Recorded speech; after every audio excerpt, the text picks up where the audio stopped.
Beredar video seorang pemuda yang lari ketakutan karena dikejar ular akibat kejahilannya.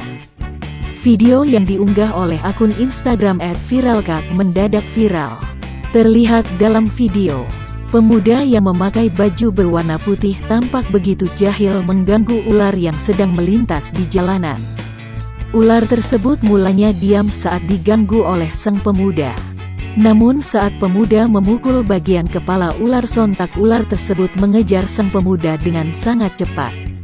Video tersebut pun mendapat respons dari para warganet.